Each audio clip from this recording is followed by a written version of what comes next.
بابا فرید الدین گنج شکر رحمۃ اللہ تعالیٰ علیہ کے ایک مرید تھے حضرت جمال الدین ہانسوی. بابا صاحب کو مرید سے بڑا پیار ہو گیا. وہ ہانسا کے رہنے والے بابا صاحب پاک پتن کے، تو وہ بیچارے اکیلے بھائی تھے، والد بھی فوت ہو گیا تو ماں بوڑھی تھی. بابا صاحب نے ان سے کہا کہ تو پاک پتن آ جا. کہنے لگے حضور ماں نہیں اجازت دیتی، اگر آپ کہتے ہیں تو آ جاتا ہوں. تو بابا صاحب فرمانے لگے اگر نبی پاک نے اویس کرنی کو بلایا ہوتا تو میں بھی تجھے بلا لیتا، لیکن نبی کریم علیہ السلام نے انہیں نہیں بلایا تو لہذا میں تجھے بھی نہیں بلاتا.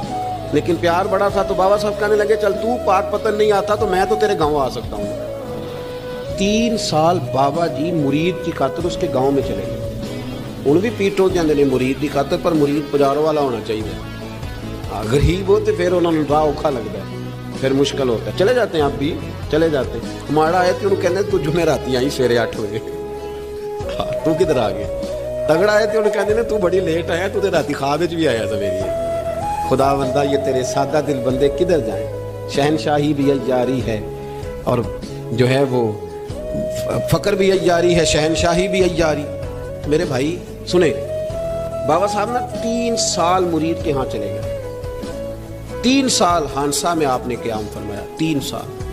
والدہ تو ان کی جلدی انتقال کر گئی، لیکن بابا صاحب وہیں رہ گئے تھے. وہ حضرت جمال الدین بڑے خوبصورت تھے، بڑے پیارے تھے، ویسے بھی ادائیں بڑی اچھی تھی ان کی، عالم فاضل تھی.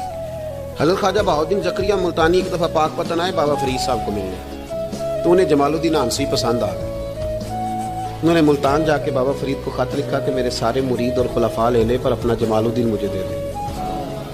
تو بابا صاحب نے جواب میں ایک کی جملہ کا اور بڑا شاندار کہا. کہنے لگے بہاؤالدین حد کرتے ہو، کبھی کسی نے اپنا جمال بھی کسی کو دیا ہے؟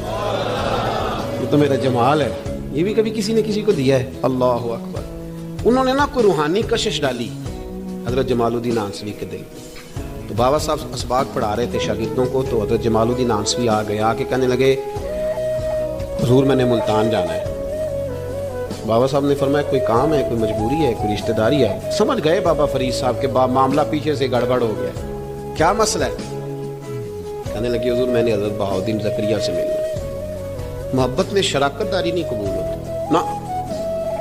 باقی معافیاں مل جاتی ہیں، شراکت داری کی کوئی معافی یہ تو نے کیوں کی؟ شریک تو نے کیسے بنا دی؟ ایک در